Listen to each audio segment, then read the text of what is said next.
karapat-dapat ay pinili mo po, Panginoon, upang sumamba at kilalanin ka. Kaya salamat po sa pribilehiyong ito. Alam namin na kami walang kabuluhan, ngunit dahil sa iyong habag at biyaya, ang lahat ng ito ay karapat-dapat lang namin ibalik sa iyo, Panginoon. Mangyari po, Panginoon, ay sa magitan ng iyong mga salita'y gamitin mo ito upang lalo kaming madalisay, linis sa iyong harapan, upang sa ganoon ay makita ng mundo na ito ang Diyos na aming sinasamba at sinasampalatayanan. Ito po, Panginoon, ang aming samo at dalangin sa pangalan ni Jesus. Amen at amen. Pagpili po natin ang Panginoon. At nandun nata. Sa loob, ito, kinder. Sa loob.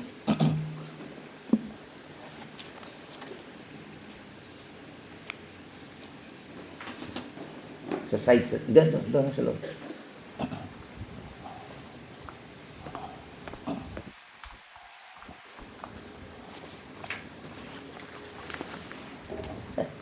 Sorry. Ay, wala na yun yan.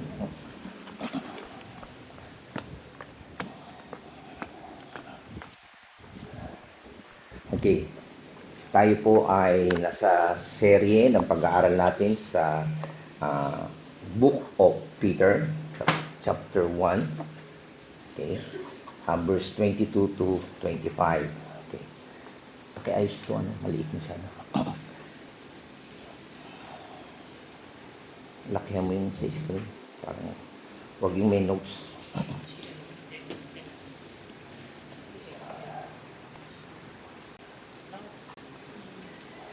Okay. So, ito po ang ating paksa na matutunghayan natin sa unang Pedro, chapter 1, verse 22 to 25. Habang wala pa tayo.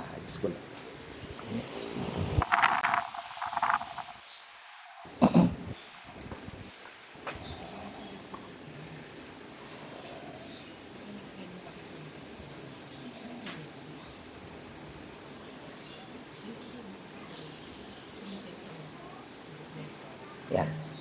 Lakihan mo na. Full screen nyo na. Okay. So, verse. Okay. Inaanyahan ko po na tayo po ay sabay-sabay natin basahin ang unang Pedro, chapter 22 to 25. Minsan pa po ay tayo tumayo at ating pong basahin to. Tayo pong lahat, ngayon, malinis na kayo dahil sa inyong pagsunod sa katotohanan at naghahari sa inyo ang tapat na pag-iibigan bilang magkakapatid. Naway maging maalab at taos sa puso ang inyong pagmamahalan. Sapagkat muli kayong isinilang hindi sa magitan ng kapanganakang may kamatayan, kundi sa bisa ng buhay at di nagbabagong salita ng Diyos. Ayon sa kasulatan, ang lahat ang tao ay tulad ng damo, gaya ng bulaklak nito, ang lahat nito yung kariktan. Ang damo ay nalalanta at kumukupas naman ang bulaklak. Ngunit ang salita ng Panginoon ay mananatili magpakilanman. At ang salitang ito, ang magandang balitang ipinangaral sa inyo. Ito po ang salita ng Panginoon. Gaya po ay pwede na po kayong maupo. Ayon po, magkaroon lang po tayo ng review. Kagaya po ng ating pag-aaral, ito po ay tinalakay natin sa chapter 1, verse 13 to 21. Ito po yung ating tugon sa Diyos sa tema nito na ating pinag-aaralan. At ang pinakatugon po natin sa Diyos ay magkaroon po tayo ng pag-asa, mamuhay po tayo ng may kabanalan, at kayo din ay bigyan natin ng parangal ang Diyos. Okay? So, yan po yung ating pinag-aralan sa unang Pedro, chapter 1, verse 13 to 21. Dahil nga po sa pagliligtas niya sa atin. Pangalawa ay tinatalakay natin yung ano naman ang ating tugon sa bawat isa bilang mga mananampalataya. Ang sabi ay, sa verse 22, magkaroon tayo ng fervent love one another. Okay? Maging taos sa puso. Okay? Talagang totoo. Okay? Hindi babalat kayo. Okay? Hindi pa kunwari. Anong klaseng pag-ibig ang tinuro sa atin? Sabi nga sa ating pag-aaral, itong pag-ibig na ito ang tinatawag na highest kind of love. Okay? Alam natin na may iba-ibang klaseng pag-ibig, di ba? Yung erotic, ito yung romantic love para sa mga lalaki at babae. Okay? Para sa mga may asawa. Okay? And then yung tinatawag na human affection, ito yung tinatawag na phileo love, okay? Sa mga magkakapatid, okay? Sa magkakaibigan, yan, phileo love po yun. Yung tinatawag din na family love, pag-ibig ng tatay sa nanay, sa kanyang mga anak, okay? Sa mga magkakapatid, o yung pag-ibig ni lolo sa kanyang apo, wala si apo ngayon, nandun mismo, okay? So, tawag po doon ay family love o natural love. Pero yung ating tinutukoy ngayon ay tinatawag na supernatural kind of love. At ito po nga ang tawag diyan ay agape o agapa. Okay? Itong love na ito is a love of choice. Okay? Talagang pinili mo ito. Okay? Talagang gusto mo. Okay? And also, itong love na ito is a love of the will. Okay? Talagang kalooban mo. Okay? So, yan po makikita natin na kagustuhan mo o nais mo. Okay? So, itong love na ito ay uri ng pag-ibig na pwedeng tumugon sa isang utos, to a command. Okay? Kasi nga yung feelings, yung emotion, hindi mo nga pwedeng utusan yun eh. Okay? Sabi ng misis ko, bakit mo pa sinabi yung gano'n na ininis kita? Okay. Noon po yun. Gusto ko lang po i-correct, no? Kasi noon po yung iniinis niya ako, ngayon hindi na. Okay? Kasi nga, makita natin kapag sentimental o emotion, hindi mo masabi. Mga we say, we love you, minsan gano'n eh. Buong bibig mo lang. Pero yung you mean it, okay? Importante yun. Kaya, makita natin ito na itong uri ng pag-ibig na ito ay tumutugon sa command ng Panginoon kaysa pinag-uutos ng Panginoon. Okay? Lalo na ang sinasabi ng Biblia. At kagaya po natin ito, sinasabi ko sa inyo, itong supernatural kind of love na yan, itong love na an act of the will. Okay? Yung gusto mo, kalooban mo, nagre-response ka sa command is love that is uniquely the possessions of believer. So, ibig sabihin, mananampalataya lang po, mga Kristiyano lang po ang meron nito. So, kapag hindi mananampalataya, wala po silang supernatural kind of love. Ano meron sila? Hindi natural love, family love, human love lang. O erotic love lang. Yun lang po ang kailang pinapakita. Pero ang tinutukoy po natin dito ay yung supernatural kind of love. Ngayon ang tanong, kailan natin marireceive? Paano tayo o kailan magkakaroon tayo ng tinatawag na supernatural love? Again, kagaya ng ating binasa at pinag-aralan last time, ito ay nanggaling o nagsimula nung tayo ay maligtas. When we are purified. Di ba?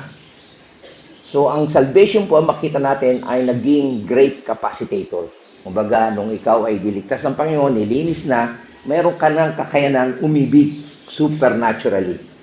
So, ang salvation po ay sa moment na ikaw ay niligtas ng Panginoon, instantly, the great event wherein we were given the capacity to love with a genuine love. Totoo yun, hindi plastic. Okay? Maliwanag po ba? Ito yung ating tinatalakay ngayon. Okay? So, paano nangyari yan? Ito po ay gawa ng Diyos sa atin. Kasi ang Diyos ang siyang naghugas sa atin o naglinis o pinatawad tayo. Diba? Purified us. And also, God sanctified you. Ginawa kang banal. And also, God justified you. Pinawalang sala ka. Clean slate. Okay? Ibig sabihin ay lahat ng kasalanan mo, not guilty. Okay? So, naintindihan niyo po ba yan? Hindi lang po ang Diyos Ama ang gumawa niyan, kundi si Jesus Christ mismo ang nagbigay niyan sa atin. Jesus gave us the washing, yung paghuhugas, the purging, yung pagpupurga. Okay? Aalisin yung nasa loob mo, karumihan. Cleansing, paglilinis, and also yung new birth. Di ba? Maliwanag po yan na kayo ay hindi ipinanganak ng anumang bagay, kundi ng pagbagong pagkatao. Okay? A new birth. Okay? O the born again. Okay? O the new birth. Okay? So, yan po ang ating tinalakay last time. Okay? So, ganyan din, makita natin, ang purification ay nangyayari po sa atin sa panahon na tayo ay naligtas.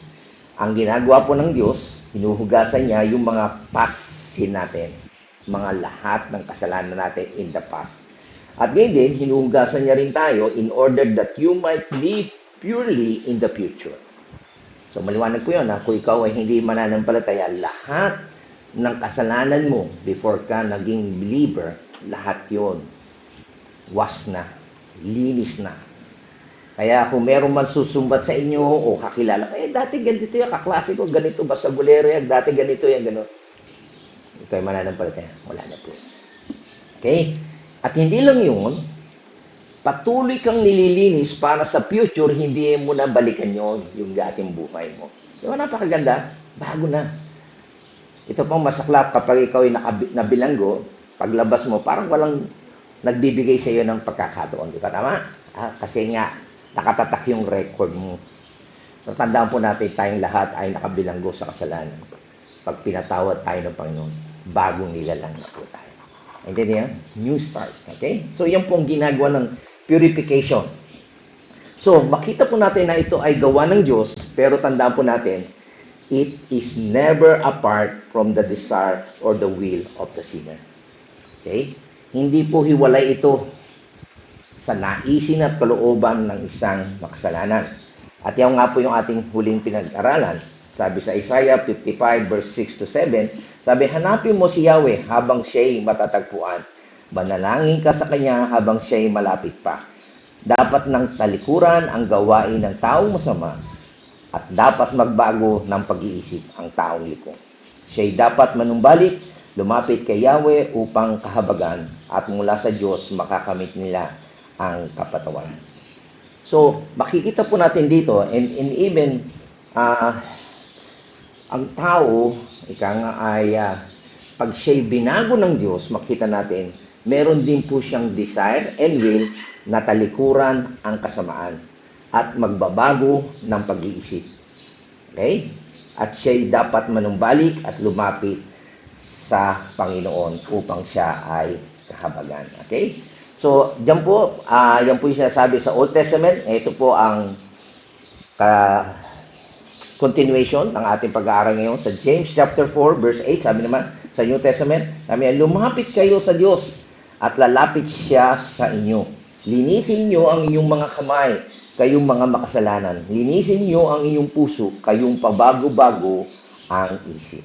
Okay? So, yan po makita natin na mula sa Old Testament hanggang sa New Testament, makikita natin dito ang panawagan sa atin kaysa isang makasalanan. Ina-assume natin na ito ay talagang ang Diyos ang lumilinis sa atin. Pero tandaan po natin, it is never apart from the desire and the will of the sinner. Ibig po sabihin, you're not saved against your will. Okay? So kapag iniligtas ka ng Panginoon, hindi yung ayaw mo. Okay? Ayan po makita natin. Kapag ikaw ay iniligtas ng Diyos, it is not against your desire, yung hangarin mo. Bakit? Kasi po ang God, the Spirit, kinukwiken o minumove yung desire mo, gabagin niya yun. And also, the God Spirit moves your will. Yung desire mo at yung will mo, they are incorporated, magkasama po yon, yung desire and will mo, and also the Holy Spirit, so that the invitations to the sinner, kapag ikaw ay inimbitahan, nakarinig ka ng salita ng Diyos, yung tinatawag natin the irresistible grace.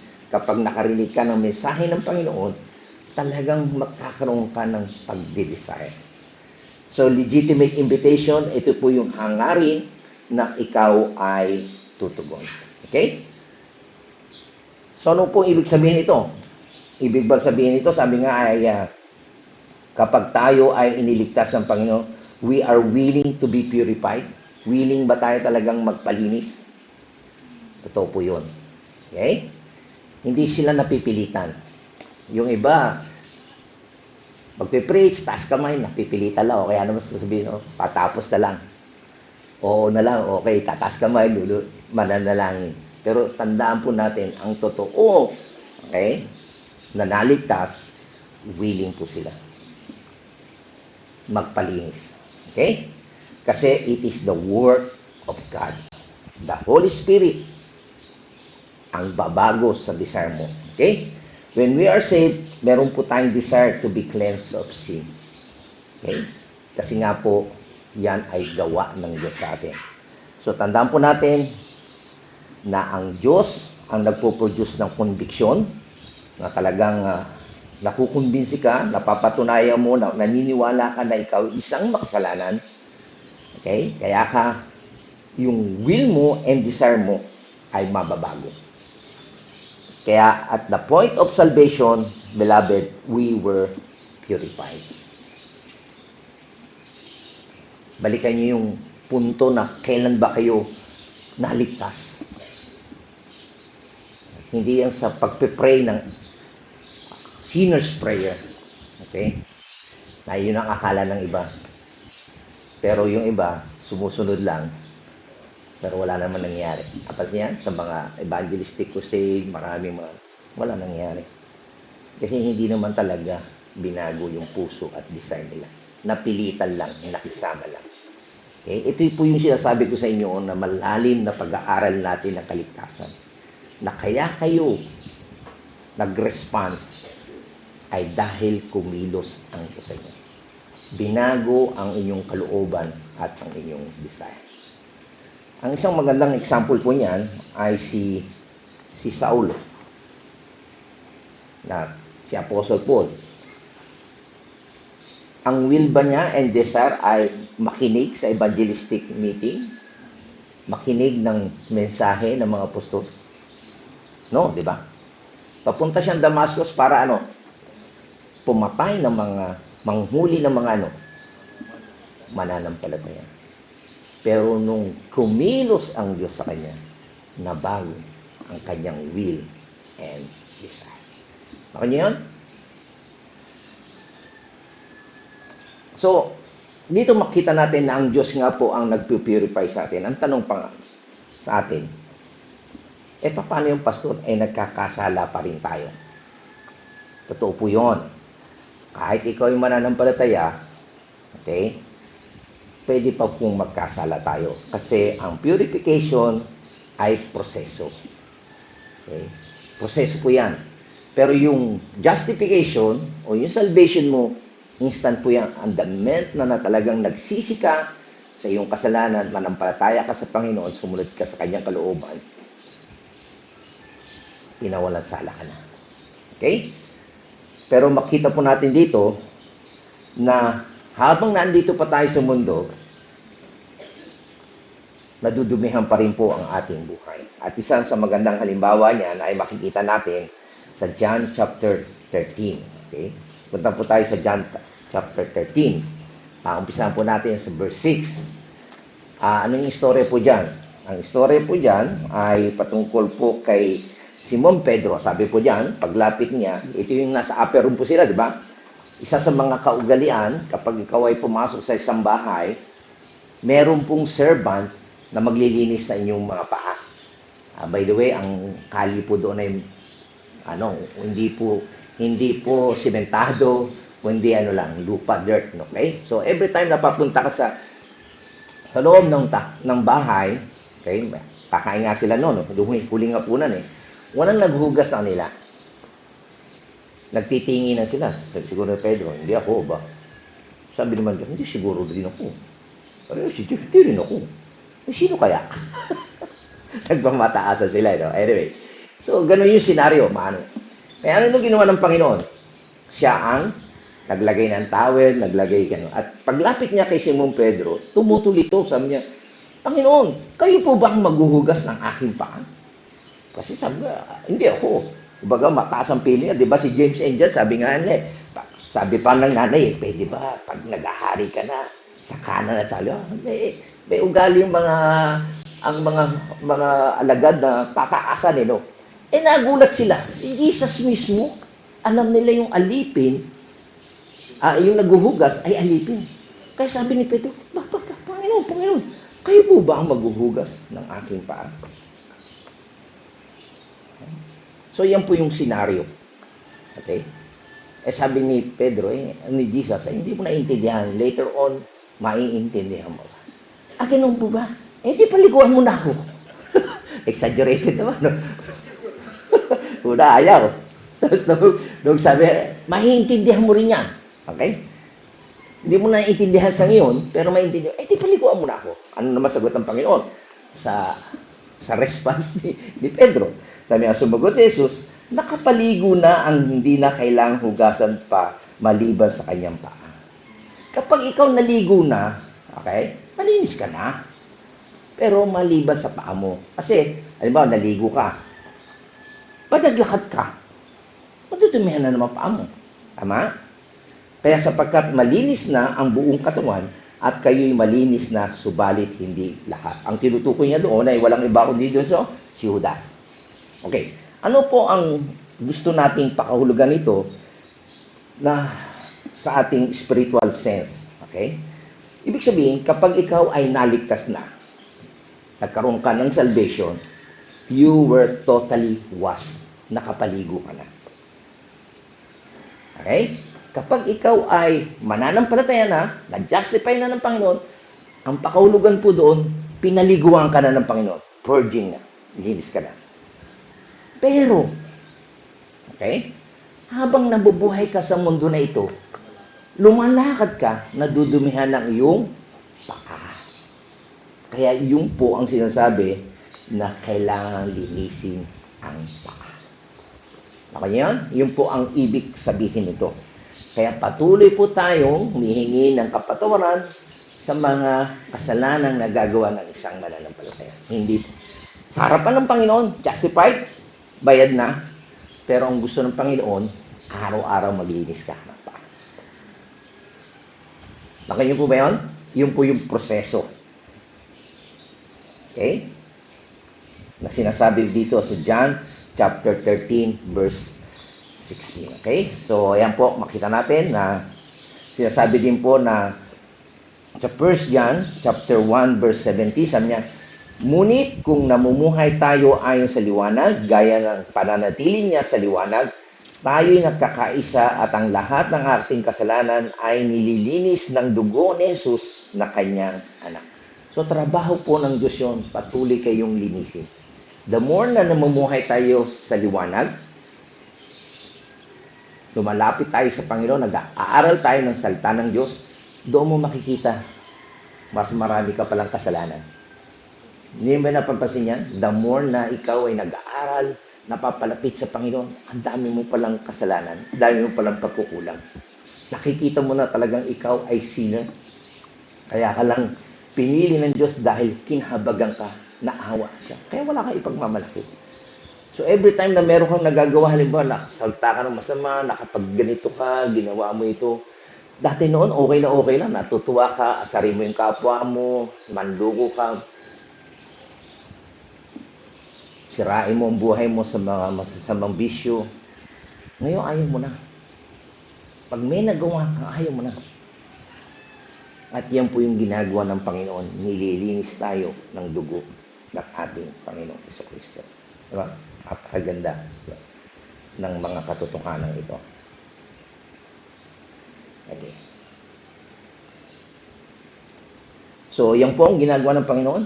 Patuloy tayong nililinis sa ating kasalanan at it keeps us cleaning. Kasi yan po ang trabaho ng Diyos sa isang makasalanan. Continue purging us. Okay. So, ang tanong uli, kailan tayo nagkaroon ng kapasidad na mahalin ang isa't isa? Sa panahon na tayo ay naligtas. You were purified, your soul, when your sins were washed away and you were given a new pure heart. At itong heart na ito ay merong kakayanan to love supernaturally. Okay? So, tingnan po natin isa pa. Ang ganda to eh. Hinihimay-himay po natin yung mga salita niya. Sabi niya, since you have purified your soul. Yun yung salvation natin. Okay? Ang susunod na talata o kataga ay binanggit yung sabi niya, by obedience to the truth. Okay?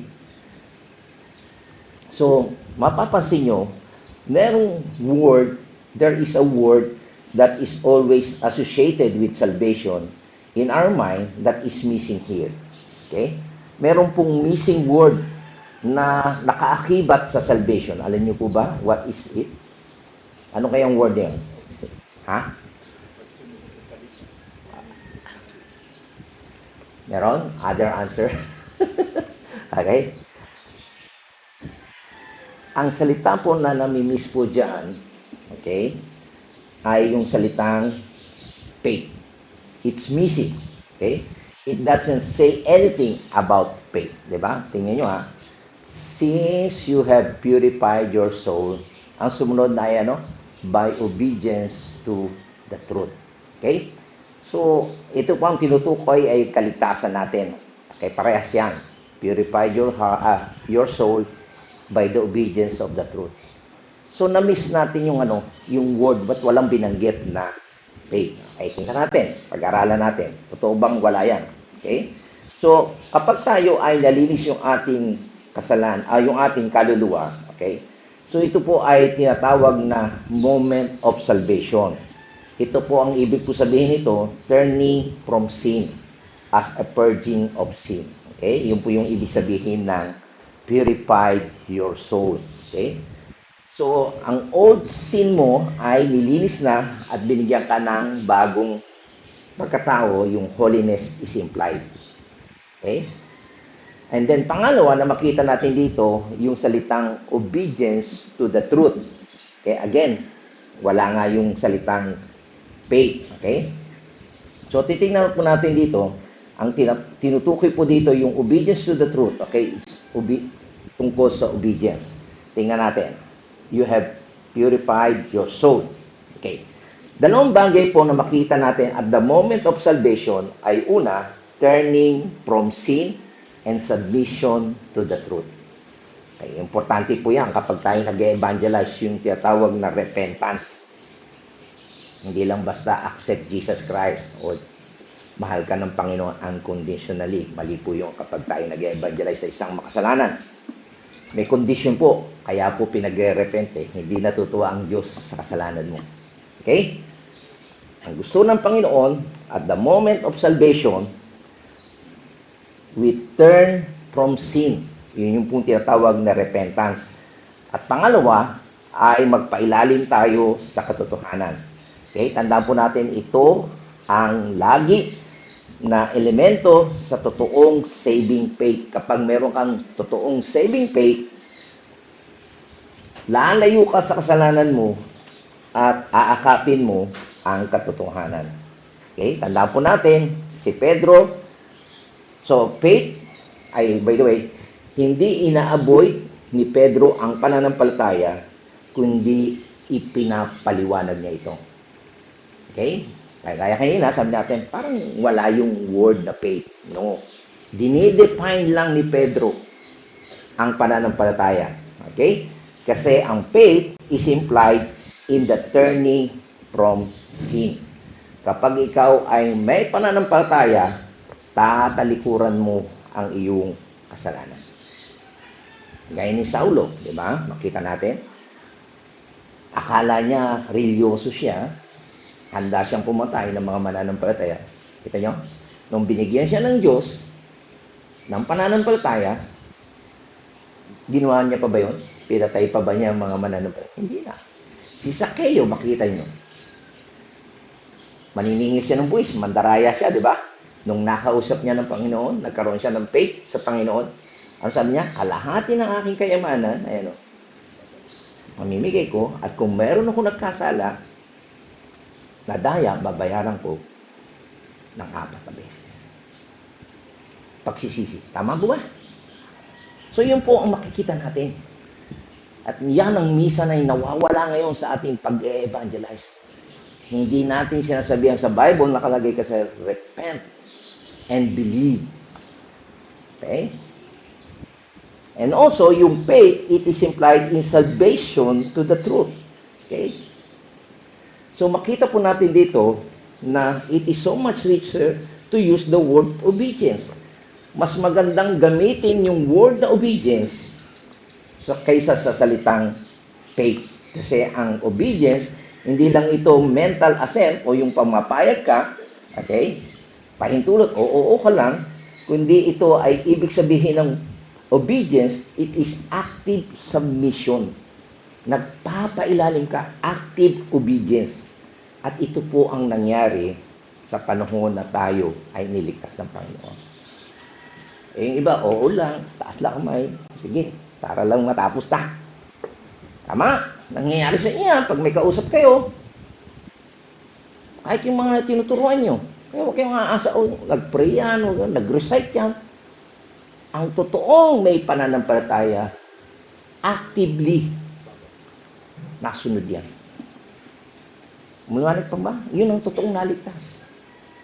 At yun po ang nangyari sa atin nung tayo ay maligtas sa Panginoon. Tingnan nyo, anong sinasabi ng Bible? Sa 1 Peter 1:2, sabi niya, kayo'y pinili ng Diyos, Ama. Paano nyo nalaman? Ayon sa kaalaman sa mula't-mula pa. Kita nyo, na? Ito yung ng predestination. Bago pa nilikha ang mundo, pinili ka na. Paano mo nalaman yan? Sabi niya, para pinabanal, purified by the Holy Spirit, para upang maging masunurin. Kanino? Kay Hesus Kristo. Nilinis na sa magitan ng kanyang dugo. Kita niyo?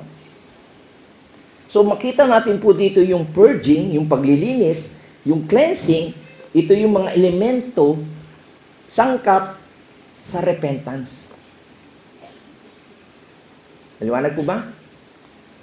Kaya, double check nyo yung sarili ninyo. Sabi,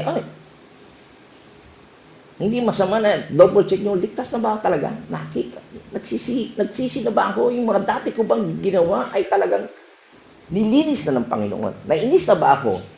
Nagsisi na ba ako sa aking kasalanan? Ibig sabihin nyo, you have true faith. Okay? Kaya ka pinili ng Panginoon, hindi dahil ikaw yung magkakaroon ng pananampalataya, kundi dahil sa kanyang purpose, at para mapatunayan mo na ikaw ay talaga, nakita mo, nagre-repent ka. Hindi ka pinili dahil nagre-repent ka o mag-faith. No. Para sa sabi mo, alam na yun ng Diyos kung sino yung kanyang pinili. Ikaw hindi mo alam. Ako hindi ko alam kung sino yung mga pinili ng Diyos. Pero para mapatunayan mo na ikaw ay pinili ng Panginoon na bago pa nilikha ang mundo. At sabi nga sa Romans, chapter 9, si Esau, okay, pinili si Jacob kaysa kay Esau. Hindi dahil meron siya ng ginawang mabuti, kasi yung ibang katuruan pala ang tungkol sa predestination. Kaya ka pinili, alam ng Diyos kasi, magsisisi ka, mananampalataya ka, babait ka, kaya pipili ka. No. Ang sabi doon, wala pa silang ginawang kabutihan. Masama o mabait. Hindi nakasalalay ang pagpili ng Diyos sa atin sa gagawin mo at hindi mo gagawin. Kundi yung sa dakilang plano niya. Bakit? Kasi pinhabagan kanya. Hindi ninyo? Ngayon, ang punto ko dito, paano nyo malaman na ako'y pinili ng Panginoon before the foundations of the world? Kasi pinabanal ako, nilinis ako ng Diyos, at ako ngayon ay sumusunod na sa Panginoon. Nakayo po ba yun? Alam ng Diyos yun kung sino. Ako hindi ko alam. Pero kaya ko yun para matiyak ninyo sa sarili niyo. Masunod rin ba ako sa Panginoon? Okay? So, the truth, okay?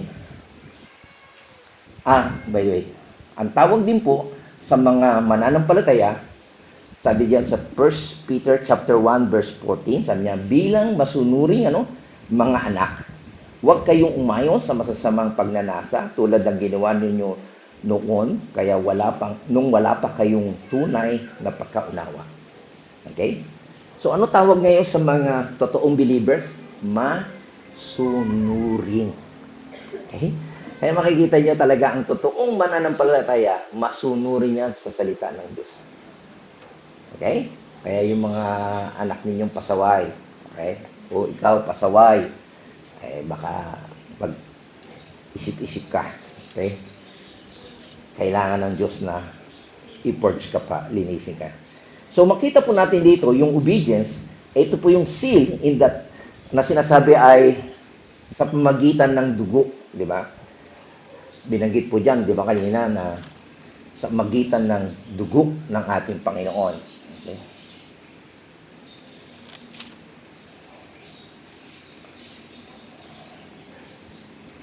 Sabi, nalinis lang ninyo ang inyong sarili sa magitan ng inyong pagsunod sa katotohanan, nag-ahari sa inyong tapat na pagmamahal, kapatid. Kaya maalab at taus-puso kayong magmahalan sapagkat muling isinilang hindi sa magitan ng bining na kasira, kundi sa magitan ng buhay at walang kamatayang salita ng Diyos. Okay? At makita po natin dito na yung, yung, yung covenant natin, okay, ay sa magitan ng dugo ng ating Panginoon. A covenant of obedience to God. Okay? So, nakita niyo po yung picture na hinasabi dito ni Pedro sa atin bilang mananampalataya, lalo na doon sa kanyang unang sinulatan. So, ang ginagawa po niya, he is taking us back to salvation at dinidefine niya po ang salvation in the truest, okay, yung totoo and pure sense, yung puro. Hindi haluan, okay, o half-truth, kundi yung truest, yung totoong-totoo, and pure. Okay? Totoong dalisay. Tunay. Hindi fake. Napakarami. Kaya nga sabi sa Biblia, kung merong mangaral sa atin ng ibang mabuting balita na ipinangaral, sabi ni Pablo, sumpain. Okay? So kung ibang ebanghelyo o ibang mabuting balita ang itinuturo sa inyo, paano kayo maligtas? Sumpain yung mga nagtuturo na yun. Pero kaya makita po natin dito, si Pedro, pinabalik tayo sa salvation, he's talking us right back to the Savior na nagdedemand sa atin na kailangan magsisi tayo sa ating kasalanan at sumunod tayo. Maliwanag po ba yan? So yan po ang hindi na nakikita natin ngayon sa ebanghelisasyon ngayon. Nalilimutan na pong ipangaral ng mga nagsishare o nangangaral yung you repent from your sin at sumunod tayo sa Panginoon. Maliwanag po ba yun? At masasabi din niya, he is saying, the moment of your salvation, ito yung panahon na ikaw ay na-purify, yung soul mo, yung kasalanan, the time when you acknowledge submissive obedience to the truth. So, yun po ang dalawa na bahagi na sangkap sa ating kaligtasan. Yung pagsisisi at ina-acknowledge natin na tayo ay susunod sa katotohanan. Okay? So, yun po makita natin. So, ang katotohanan po, ano ba yung katotohanan na yun? Ang katotohanan ito ay walang iba, nothing less than the gospel message. Ano yung message? The message of Christ, yung kanyang kamatayan at ang kanyang muling pagkabuhay. Ito po ang kaligtasan. So mga kapatid, ito po yung ating ginugunita. At yun yung binabanggit ng Panginoon sa atin. Alalahanin natin. Every time we take the Lord's Supper, okay, yung kanyang katawan, ito po yung katawan na inialay niya na matay. At ang wine ay nagsisimbolo ng dugo na yun yung panghugas ng ating kasalanan. At ito yung dugo din niya ang nag-sign ng ating covenant, kasunduan. At nagpapailalim po tayo na iyon lang ang paraan para tayo ay maligtas. So yun po yung nagsasambit tayo sa katotohanan yun. Wala nang iba. There are ilang libo ang relihiyon sa buong mundo, di ba? Sa Google 10,000. Sabi ay 4,000. Pero tandaan natin, kahit anong dami ng relihiyon, iisa lang po ang namatay at muling nabuhay. Kasi, nakuha niyo po ba yun? At yun lamang ang ating sasampalatayan. The gospel message of Christ. His death, and His resurrection. Ako niya? Kahit na anong daming reliyon, pero iisa lang ang namatay at muling nabuhay. Kaya, kapag narinig po natin ang mensahe pong ito, ano sabi ng Biblia sa John 15:3? Nalinis na kayo sa magitan ng salitang sinabi ko sa inyo. Kaya kapag kayo'y nakikinig ng mensahe tungkol kay Jesus Christ, malilinis ang iyong buhay. Mapapatawad ang ating buhay. Intindihan yun? Yun ang kapangyarihan ng Diyos. Kaya sabi ni Pablo, hindi ko kinahihiya ang Ebanghelyo sapagkat ito'y kapangyarihan ng Diyos sa ikaliligtas ng lahat ng sumasampalataya. Kaya we need to preach the gospel. Okay? At yung message po na yun, makita natin na when the saving message comes, okay, narinig natin yan, anong ginagawa niya? It cleanses and it brings submission and obedience. Okay? Kaya makita po natin dito, ang faith, by the way, is often expressed as obedience. Malimit po yan.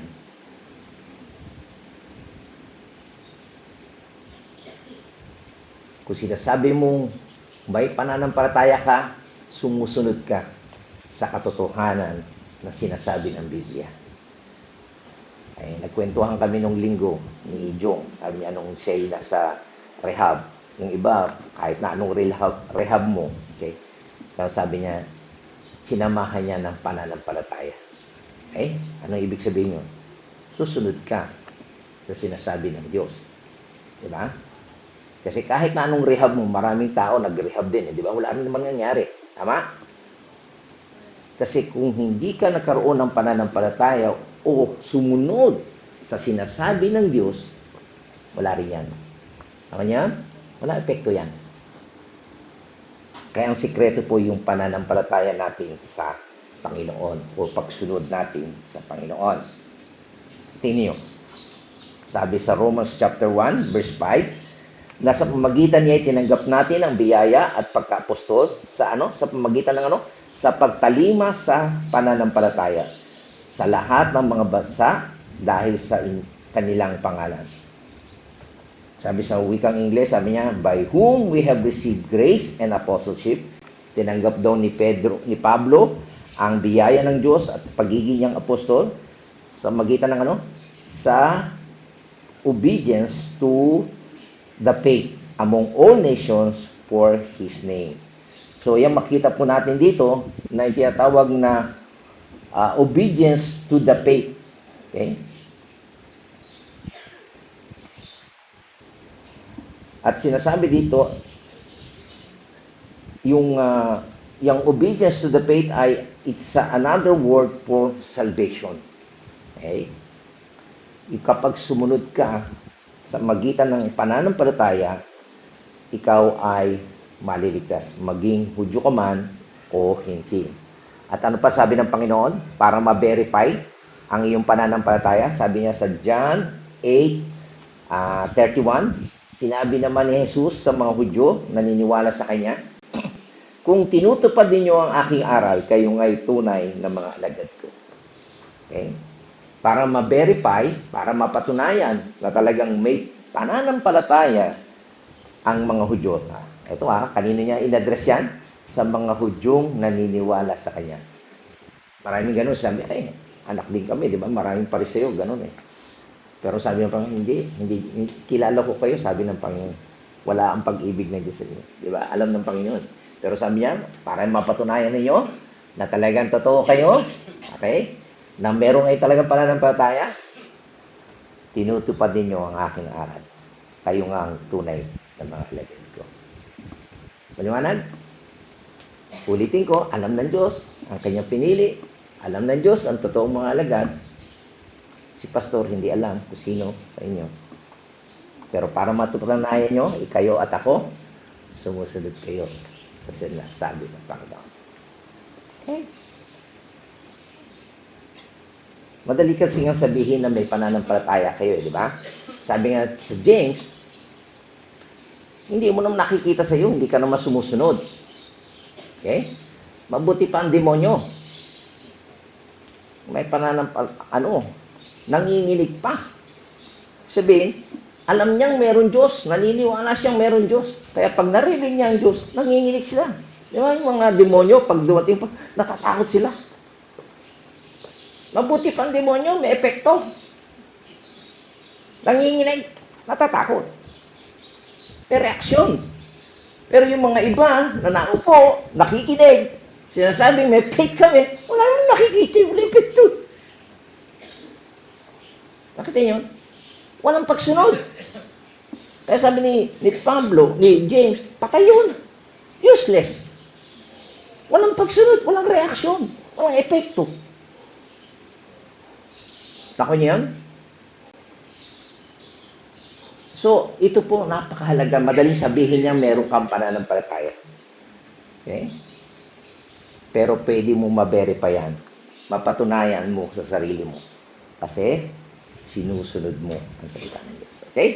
Ano pa sabi diyan sa Romans chapter 16, verse 26, sabi, subalit sa utos na walang hanggang Diyos, ay nahayag ngayon sa lahat ng bansa sa magitan ng mga isinulat ng mga propeta upang ang lahat ng sumampalataya at sumunod sa Kanya. So, yan po makita natin na tinatawag dito na obedient faith. Okay? Yung pananampalataya mo, masunurin yan. Okay? So, yan po, the preaching of Christ sa Scripture, ito po ay isang command ng eternal God has been made known to all nations leading obedience of faith. Okay? Hindi po ibig sabihin ito, hindi po ibig sabihin ito, yung ating faith ay dahil, kaya po tayo nanampalataya dahil tayo ay sumunod. So, ang nangyari noon, gawa natin yun. Effort natin yun. Kaya tayo nagkaroon ng faith dahil tayo sumunod. No. Ang ibig po sabihin nito, obedient faith, ibig sabihin, ito yung pananampalataya na nagpapatuloy na sumusunod. Saan ba galing ang faith? Ang faith natin ay galing din sa Diyos. Okay? Para mapatunayan mo meron kang totoong pananampalataya, sumusunod ka sa sinasabi ng Diyos. Maliwanag po ba yun? Lalo na sa kaligtasan. Ang kaligtasan ay kay Jesus Christ. Wala nang iba. Pero kapag meron kang ibang sinusunod, tradisyon, ibang pinaniniwalaan na magliligtas sa iyo, o sarili mo, akala mo magliligtas mo, hindi totoo yung faith na yun. Maliwanag po ba? Okay. Gusto mabuting linawin natin. Mahirap po yung mapabilang tayo sa mga tao na sabi niya, Panginoon, umaasa sila pupunta sa langit. Pero sabi niya, hindi ka kuya kilala. Wala kayong relasyon sa akin. Ano pinanghawakan na? Nangaral kami. Nagpagaling kami. Gawa nila ang pinagmamalaki nila. Hindi yung kailang pananampalataya sa Panginoon. Yan, sad to say, maraming ganyan. Ang tinutukoy po natin dito, kung ikaw ay talagang may pananampalataya, sumusunod ka. Kanya. Naintindihan niyo yun? Ano pa sabi sa Acts chapter 15 verse 19? Sabi po dyan, at tayo hindi niya itinanggi sa kanila na nilinis sa magitan ng pananampalataya ang kanyang mga puso. Ang tinutukoy po dito ay walang iba kundi ang banal na Espiritu. Okay? Sabi niya, and He put no difference between us and them, purifying their hearts by faith. So, ang Holy Spirit po, whether are Jew o Gentile ka, wala po silang itinatangi, wala silang kinikilingan. Okay? Tayo po ay pinupurify, okay, ang ating puso dahil sa pananampalataya. Okay? So, yan po makita natin, maging Hudyo ka man o hindi, cleansing their heart by faith.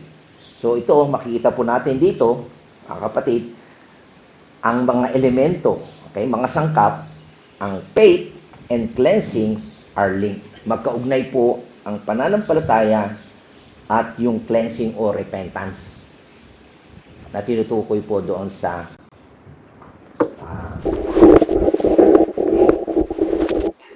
pangalawa, makita natin yung faith and obedience are linked also in pagsunod.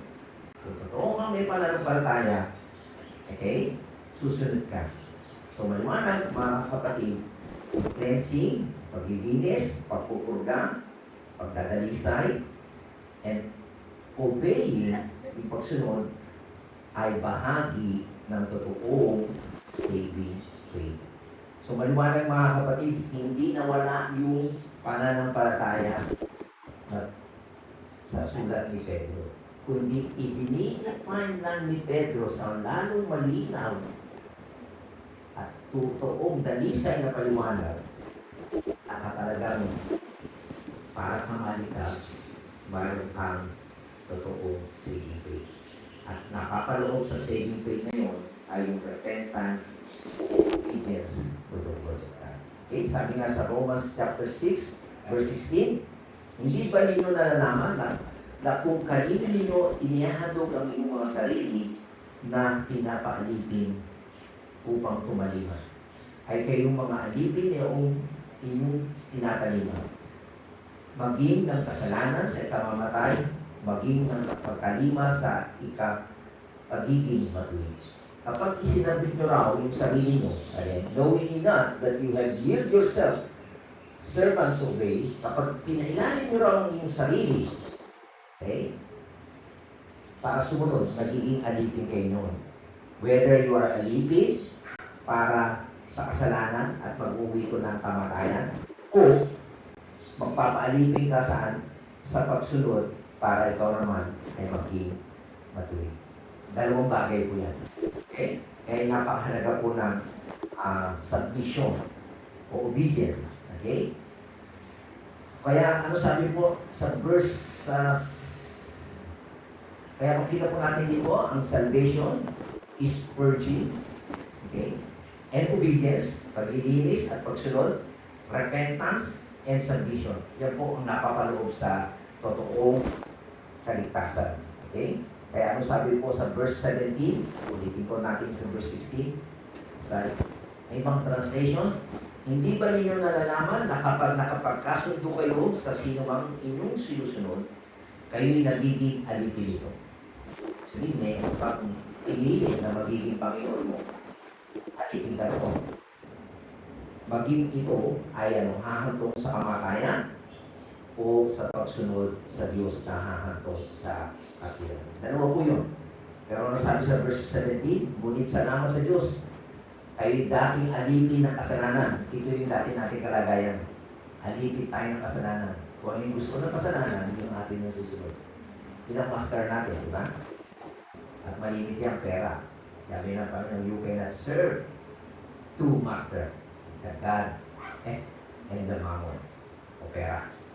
Diba? Kami ang iba, ang nasusunod pera Sabi pa, hindi naman masama yung pera. Okay? Pag-ibig sa sabi ko sa Timothy, diba? For the love of money is the root of evil. Diba? Magiging kaagaw mo yan pagpunta mo sa church. Diba? Gusto mo maghanap buhay, tumita. O kaya naman kaagaw mo yung sarili mo. Tinatamay ka. Gusto mo magpahinga. O kaya maglabyeta ka. Paano ka naman? Resting. So, bibigyan mo ng mahalagang pagpapahalaga yung sarili. Pero sabi dito, ulit salamat sa Diyos, kay dating mga alipin ng kasalanan, ay taos-pusong sumunod sa aral na ibinigay sa inyo. Okay. Kaya napakahalaga po yung nakikinig kayo ng salita ng Diyos. Merong nangangaral sa inyo at pagkatapos nyo mapakinig, sinusunod nyo mga kapatid. Pero after nito, wala na kayong ginawa, useless din yun. Bali wala. Waste of time lang. Pabuti pa demonyo. Nanginginig pag may nakarating na salita nito. Kayo, dapat sunod. Okay? So, maliwanag po mga kapatid, ito ay nakakalungkot. Very unpopular po itong teaching sa ngayon. Okay? Kaya kasi, easy-bilibilisin na lang ang tinuturo. Pas kamay, panalain ka, ligtas ka. Walang repentance, walang pagsunod. Kaya hindi nalilinis ang buhay. Kaya mali siya kasi sabi na, the Lord loves you unconditionally. Ano yung ibig sabihin yun? Pag narinig ng isang hindi mananampalataya, pero mahal pala ako. Kahit pa panero ko, kahit siguro lang. Kaya mahal pala ako ko sa unconditional, kahit anong gawin ko. Kaya mali ko yun. Sa mananampalataya lang po. Pero kapag unbeliever na sinabi, pero magpapatuloy ako sa kasalanan, okay lang mo, mahal pala ako ng Diyos. Hindi ako magsisisi. Mahal pala ako ng Diyos. Unconditional, ay anong gawin. Kaya very popular ito yung tinuturo ko na. Ayaw pa pinsan, o ayaw pa wala ng iba. Pero this is the truth. Ang gusto ng Panginoon, kaya ka niligtas, inisip ka, papadalin ka, at sumunod ka. Okay? So, maliwanag po mga kapatid, ang salvation ay nangyayari yung ito ay nag-respond sa tawag ng Diyos sa isang makasalanan. Narinig mo ang katotohanan. Katotohanan kaya ito? Kay Jesus Christ. Kamatay. At muli daw. Wala na iba. Diba na? Masabi sa inyo, ilang milyon? Libo. Sa buong mundo.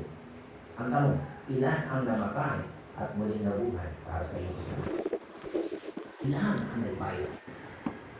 Sino sabi, I am the way, the truth, and the life. Kailangan sumunod tayo doon. Ano natin mo? Maliban. Wala nang pangalan ibinigay sa silo na namin. Pero bakit nag-i-introduce ito pa mga religion? We need to obey. We need to submit to that.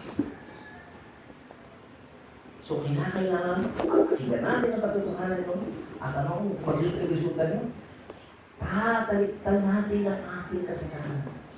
Ano sabi ni Jesus Christ kay Nicodemus ay religious person, sabi, you must be born again.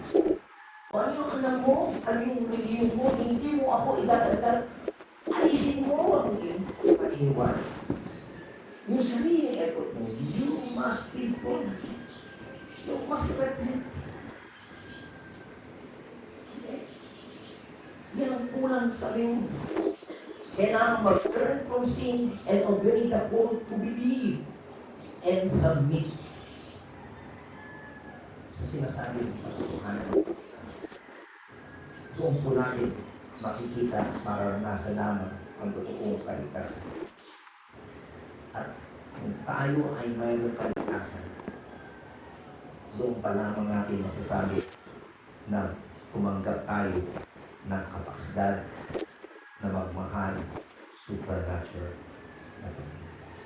Kasi kung hindi mo pa nararanasan ang totoong kaligtasan, hindi ka rin makakapamahal ng supernatural. Ang mamahalin mo lang yun, kaibig-ibig, pag pumangit na ayaw mo. Tama? Yung present ka sa mukha mo, pag hindi mo na kaya, hindi mo na sunod. So again, yung supernatural na ito, it is the love of the will and the love of the choice.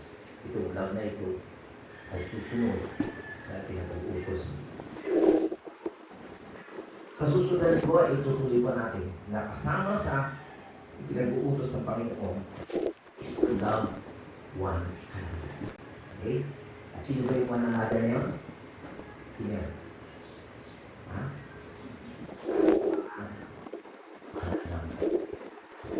Saan mo nakikita ang mananampalataya mga kapatid? Sa sabuan ba yan? Nakikita? Pag ikaw ba, kasi yan kayo makikita? Saan? At sino pa mamali? Ang God, di ba? So I hope nakita niyo bilang ating isa sa mga responsibility. Okay? Kasi sabi sa Bible, kapag hindi ka marunong tumibig, kasi malig ka. Yung kapatid mo na nakikita mo, sabi mo, ano ang Diyos? Na hindi mo nakikita, tapos mga kapatid mo, na nakikita mo, hindi mo ba, ayaw mahalis, sino nga nila? Ano yun? Sa effort na makita po natin dito, yung mga katotohanan ito, na nakatagog sa kaligtasan natin. Hindi lang siya, you pray the sinner's prayer, Raise our hand. Panuha-luha ka mo. Mahal yung katotohanan. About Jesus Christ. Na siya'y namatay. Kaya siya namatay. Kasi ang kabayaran ng kasalanan ay ano? Ayan. Siya'y nag-substitute sa niya. Greater love has no one than this. Wala nang higit na pag-ibig kaysa rito. Na ibinigay ng isang tao ang kanyang buhay para sa kanyang. And that's the doctrine of substitution. Dapat ikaw at ako ang mamatay. Pero nag-substitute. Siya sa iyo sa akin. Meron pa kayong kaibigan na katulad na yun? Kaya kapag naranasan ninyo ang katimos pag-ibig ng Diyos, mamahalin mo rin iba. Pero kung sa inyong Panginoon, magmahal na kayo gaya ng pagmamahal. Meron kayong partner. At yun po yung ating pag-aaralan next Sunday. Kung paano ka magmamahal, katulad ng pagmamahal ng Panginoon, para sa inyong mga kapatid. At ito yung pagmamahal sa akin. People will know that you are Christians. Kayo na meron ka pang may attraction. Okay. Sa susunod na linggo, ano lang po yun. Hinati ko, gusto ko sanang tapusin ngayon, kaya nang tumagal. Kaya next week ko na to tutuloy yung tungkol sa pagmamahal na sinasabi ng Panginoon natin sa isa't isa. Tayo po yun. Salamat. Kailangan ng pagmamahal namin Diyos na pumili at napakawat sa amin bilang mga anak mo. Salamat din sa mga katotohanan na yung iniwan sa amin, itinuro mo sa iyong mga alagad at ngayon ay ito'y naisulat at ito'y amin pinabasa, pinag-aaralan, pinakikinggan ang aming dalangin. Bigyan mo kami ng desire, ng will, ng kasiyahan, sundin ito, Panginoon. At ito, Panginoon, ay magdudulot sa amin ng maayos, matuwid na pumumuhay. Hindi katulad ng pagiging alipin namin sa kasalanan na nag-uuwi ito ng kamatayan at pagkasira ng aming buhay at mga relasyon ng mga pamilya at mga tao dahil alipin kami ng aming masasamang desire and evil imagination. And Lord, we thank you so much sa iyong mga salita. Sapagkat nanguon na nag-aaral kami, nakikinig at ipinamumuhay ng salita, nalilinis at nababago ang aming buhay. Salamat, salamat sa walang hanggang mahal mo sa iyong mga hirap at pagpapakawal. So, thank you, Lord. Binabalik namin sa iyo ang papuri, salamat at pagpapalahati. Ang alam ni Jesus.